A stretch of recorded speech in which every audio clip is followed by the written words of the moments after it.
Saan mang dako mo dalhin, di kailangang mangamba, pagkat ikaw, o Diyos, ang kasama.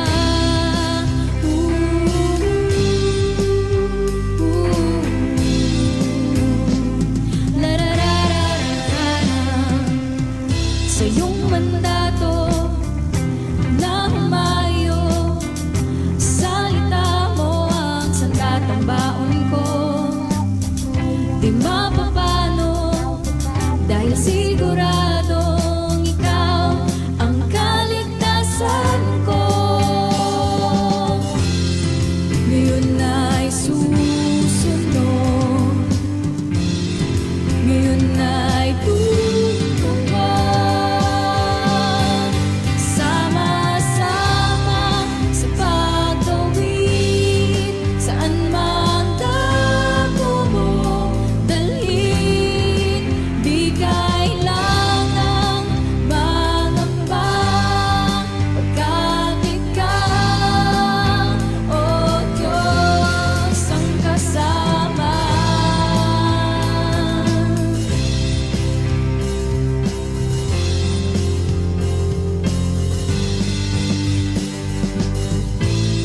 Hindi makikinig sa sinasabi ng mundo, tanging ang tinig mo ang magiging gabay ko. Hindi makikinig sa sinasabi ng mundo, tanging ang tinig mo ang magiging gabay ko.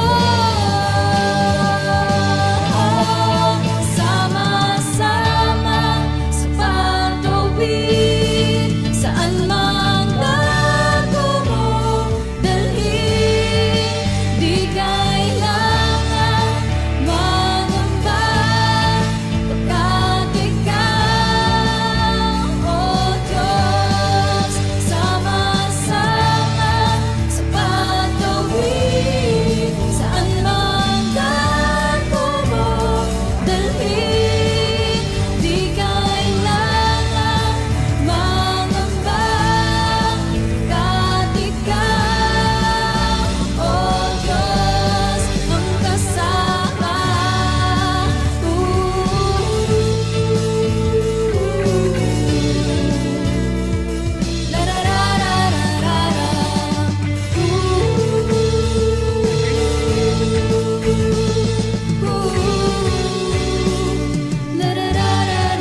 Sama-sama sa pagtawid, saan mang dako mo dalhin, di kailangang mangamba, pagkat ikaw, o Diyos, ang kasama.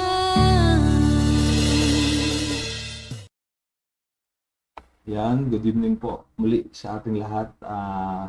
Thank you po sa pag-join sa ating Crossover Moments, isang maiksing programa po ng Crossover Christian Family Church na ginagawa po natin tuwing alas 7 po ng gabi, Monday to Saturday. So ngayon po ay August 21, 2025, holiday po. So ito pong ginagawa natin ay daily devotional po na journey sa God's promises po. So ngayon, nakita ko na po kanina, dahil pong naka-join sa mga family po ng Domingo, ganyan din po sa parents ko po, family ko po sa Zambales, nanonood po sila. Good evening po sa inyo. Diyan po si Sister Jamie, nakita ko rin po si Jeremy, Sister Lani, nakita ko rin po si Sister Neri po sa Hong Kong, yun nanonood po. Magandang gabi po. Gaya nga po nung sabi ko kanina, daily devotional po ito. Ito po ay hango. Crossover Moments po ay hango po sa aklat ng Joshua. So ito po ay tungkol sa pagtawid nila sa Jordan River para marating po yung Promised Land. So sa atin, ganun din po. marami po tayong mga tawirin, di ba? Kasi journey nga po. Pero ang maganda naman po kasi biblical po itong ginagawa natin based po sa Bible na nais ni Lord yung mga pangako niya ay marating po natin, di ba? At kami po ay natutuwa dahil nakasama kayo sa pagtawid natin, ano man po yung mga yun ay sama-sama po tayo, hindi po natin kailangan mag-isa. So, ngayon po, ano man pong ginagawa natin sa oras na to, sa biyahe man tayo, katatapos kumain o kumakain ng hapunan, so welcome po sa ating crossover minds. Karangalan po namin na mapaglingkuran kayo. Kung meron po tayong prayer request yun, pwede rin pong i-comment at live stream, pwede rin po natin i-share na sa ganun marami pong maabot. So yun, mag-ready na po tayo sa ating crossover ngayong gabi. So bago po tayo start, manalangin po muna tayo. Lord, salamat sa isang gabi na to. Salamat po sa pagkakataon na mapahayag yung iyong salita. Maging malinaw nga po, Lord. Mangusap ka po, maging buhay yung iyong mga salita sa pagbubulay-bulayan namin ngayong gabi. Maging malinaw sa puso, sa isipan po ng bawat isa. Maramdaman po namin lagi, Lord, ang presensya, ang pagtuturo, ang pag-ibig mo sa pamamagitan kahit ng mga ganitong simpleng programa, Panginoon. Salamat po. Ito ang aming dalangin sa pangalan ni Jesus. Amen. Amen.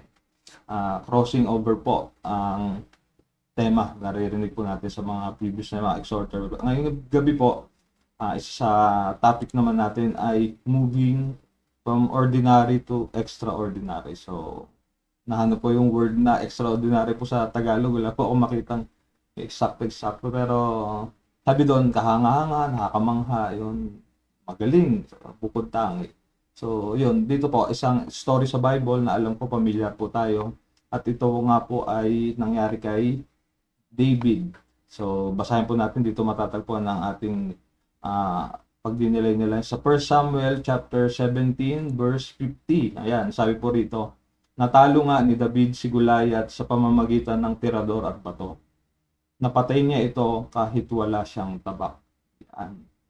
Alam naman po natin, napaka-popular po ng story na to. Bata pa lang po ako, napapanood po natin tong istorya po ni David. Pero isang paglalarawan nga po sa kanya mula sa ordinaryong pastol, naging hari po siya, di ba? Naging napakatanyag po na makikita natin sa Bible. So, paano nga po ba nung natalo ni David, siguro paano niya nga po natalo at masabing naging extraordinary po? Nakatawid po si David mula sa pagiging pangkaraniwan tungkol sa kahanga-hanga. So, una po, ang nakita ko po dito ay nagkaroon po siya ng tamang motivation, proper motivation, tamang purpose, tamang hangarin po. Pag binasa po natin 1 Samuel sa 17 pa rin, pero verse 36, ang sabi po dito, ang sabi po sa 36 ay, nakapatay na po ako ng leon at mga oso. Isasama ko po sa mga ito ang Pilisteyong iyon, si Goliath po tinutukoy niya, sapagkat ang nilalait niya ay ang hukbo ng Diyos. So, ito po yung scene na to, yung kinakausap pa lang po siya, na lalabanan niya pa lang po si Goliath. At sa 46, sabi po dito, ito kaharap niya naman na po dito si Goliath. Ngayon, araw na ito'y ibibigay ka ni Yahweh sa aking mga kamay. Pababagsakin kita at pupugutin ko ang ulo mo. At ipapakain ko sa mga ibon at sa mga mamabangis na hayop ang mga bangkay ng mga kawal ng buong Filisteo. Sa gayon, malalaman ng buong daigdig na may Diyos sa Israel. So, yun po, hindi po yung sarili niya, di po ba?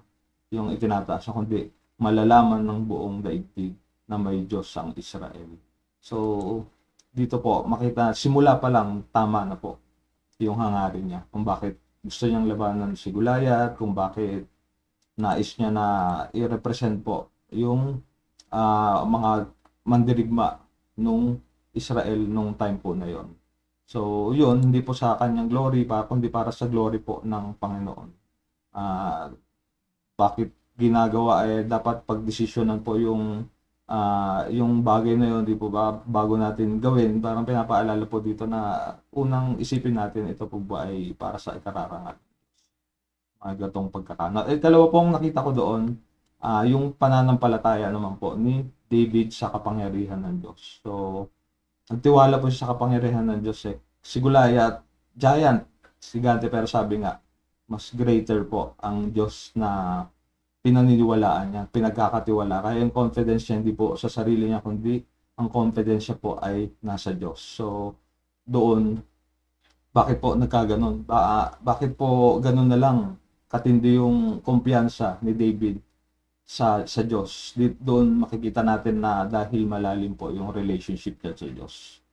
Pag binalikan po natin mga previous na chapter, isa pong ginagawa doon ni David, bukod sa nagpapastol, ay naatasan po siyang tumugtog po kay Haring Saul kapag may time na may bad spirit po na pumapaloob kay King Saul. So doon nakikita natin, kung ikaw wala kang maayos na relasyon sa Diyos, hindi mo magagawa yon na magkakapagpaalis ka ng masamang espiritu, di po ba? Doon nakita mo kung gaanong yung relationship ni David sa Diyos ay maayos. Mula sa pati po yung magpapastol siya, naklalid siya po kung paano siya nililigtas ng Diyos. Sa verse 37, sabi po doon, idinugtong pa ni David, iniligtas ako ni Yahweh mula sa mababangis na leon at mga oso. Ililigtas din niya ako sa kamay ng Pilisteyong iyon. Kaya sinabi ni Saul, kung gayon, lalabanan mo siya at samahan kaya nawa ni Yahweh. Yung sinabi po doon na iniligtas, di po ba? Ibig sabihin yung mga previous na experiences po ni David, nung time na yon, inaalala niya po doon na marami na pong mga pangyayari na naging victorious po siya dahil sinasamahan nga po siya. Nililigtas siya niya, kinikilala niya po yun. Makita natin na talagang malalim po yung relasyon niya sa Diyos. Dito nga po sa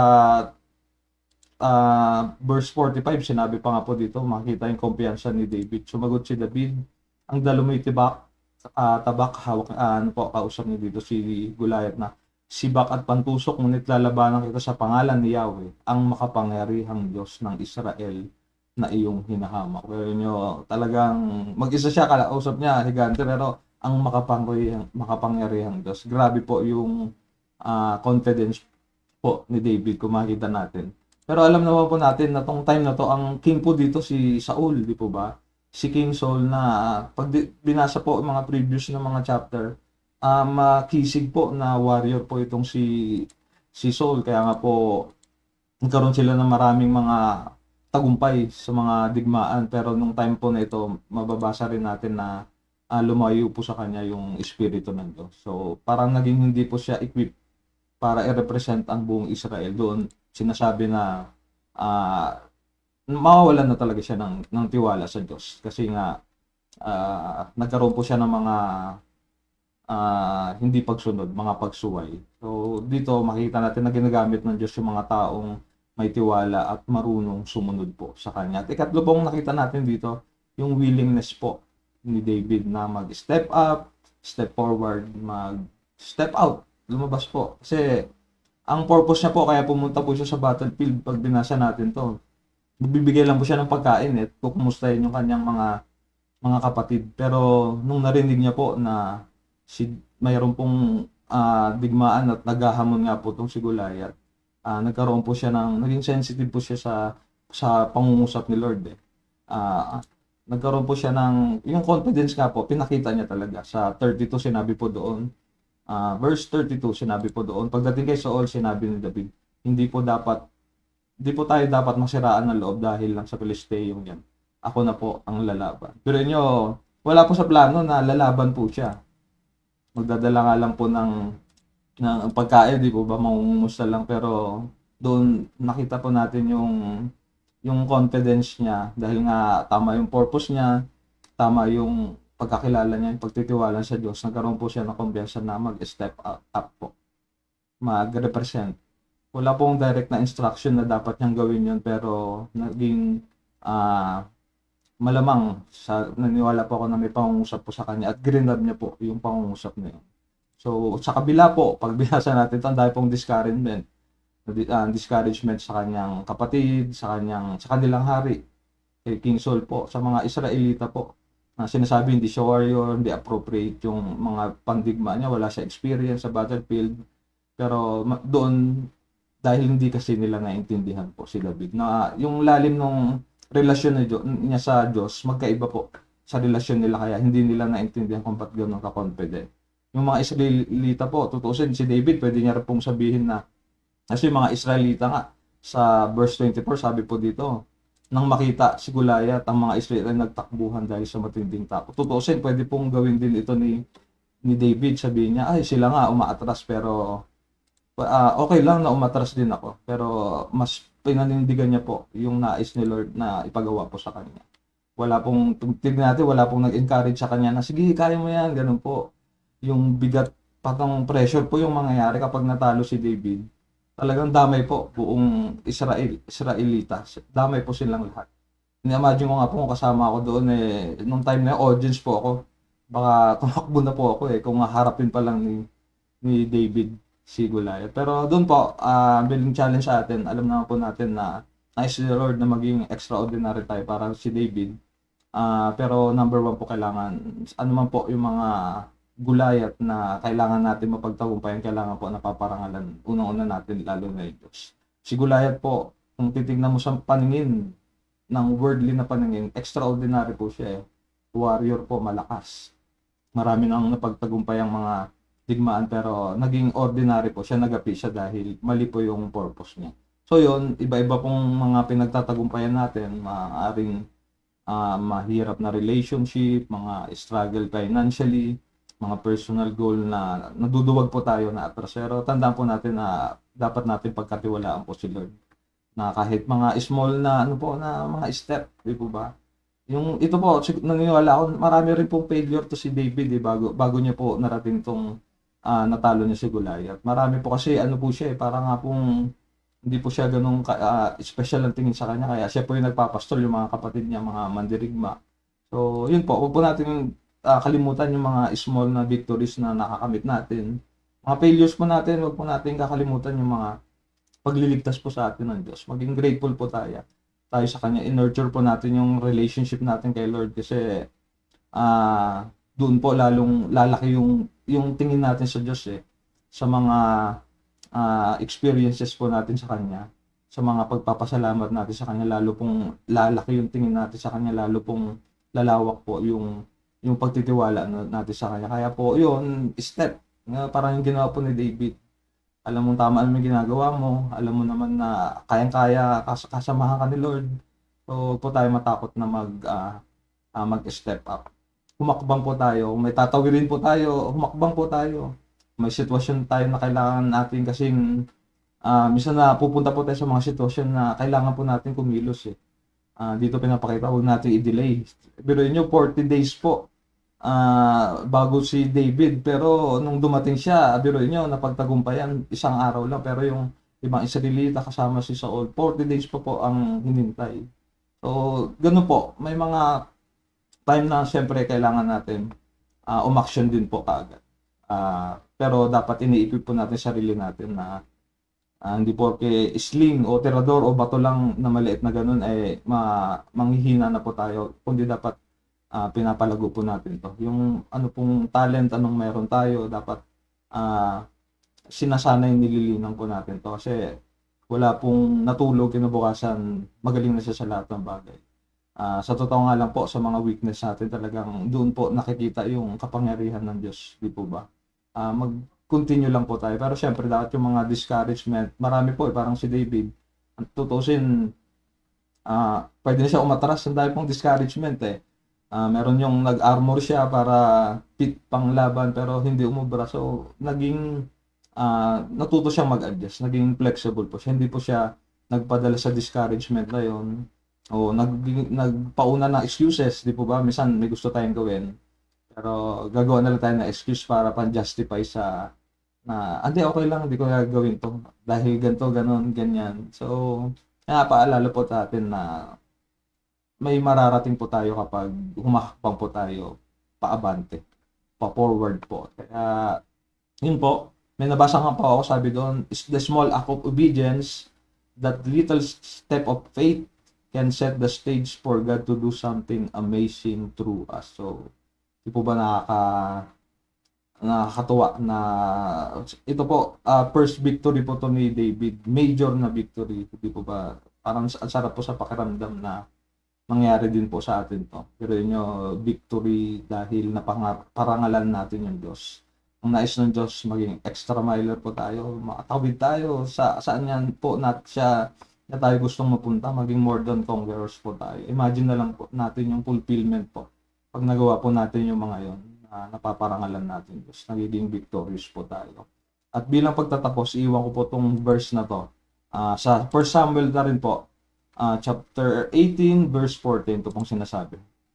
At anuman ang kanyang gawin ay nagtatagumpay siya sapagkat pinapatnubayan siya nila. Praise God po. Si David po ang tinutukoy dito na naniniwala po ako, ganito po ang gusto rin ng ating Panginoon. Maging matagumpay po tayo. Sa English nga po, sinabi po doon, in everything he did, he had great success because the Lord was with him. So, kasama niya. So, tayo po muna ay manalangin sa bilang ating pagwawakas. Lord, salamat sa pagpapaalala, Lord, na anuman yung nasa sa amin, dapat ito po ay ginagamit namin para sa iyong kapurihan. Maging malinaw po na ang purpose, pinakamahalagang purpose namin ay ang mapapurihan ka, Panginoon. Huwag kami matakot, kundi lalo pang palalimin namin yung pananampalataya namin, pagtitiwala sa iyo, na sa ganun, mas marami pa pong bagay na magagawa. Nais mong ipagawa, maging channel ng blessing kami, maging pagpapala kami sa iba, sa pamamagitan po ng mga kaloob na mga skills, talent, mga wisdom po na kaloob mo po sa amin, Panginoon, ma-share po sa iba. Maging kagamit-gamit nga pangami, Lord. Patawad po sa mga pagkakataon na naduduwag kami sa halip na step forward, ginagawa namin ay umaatras kami. Sa halip, Lord, na ikaw yung itaas namin, sarili namin yung tinataas namin. Pero salamat po sa pagpapaalala at naniniwala kami na marami ka po pong plano sa bawat isa sa amin. Dinadalain ko po. Meron man po sa amin na naka-join ngayon na masamang pakiramdam, hindi maayos po yung kanyang nararamdaman, may takot man yan o may pagkakasakit, Lord. Ikaw po yung mas nakakaunawa, mas nakakaalam ng nararapat sa kanila. Po, Lord, patuloy na iparamdam sa bawat isa na andyan ka lagi, Lord. Paramdam po, Lord, na mahal mo kami, Panginoon, at kami po ay dapat naman na magtiwala sa iyo, Panginoon. Salamat po. Pagpapaalala, mga naka-join, salamat po sa kanilang buhay, iba't ibang pinagdadaanan, iba't ibang kagalakan, pero ikaw, Lord, ang nagpro-provide ng lahat ng ito, Panginoon. Kaya po muli, salamat. Ito ang aming dalangin sa pangalan ng Jesus. Amen. At praise God po. Salamat sa mga naka-join hanggang dito po sa last part. So, yun po, hanggang dito na lang. At syempre, gaya ng lagi sinasabi natin, maging handa po tayo, be prepared, dahil yung new crossover po natin ay magsisimula na po. God bless po, mga kapatid.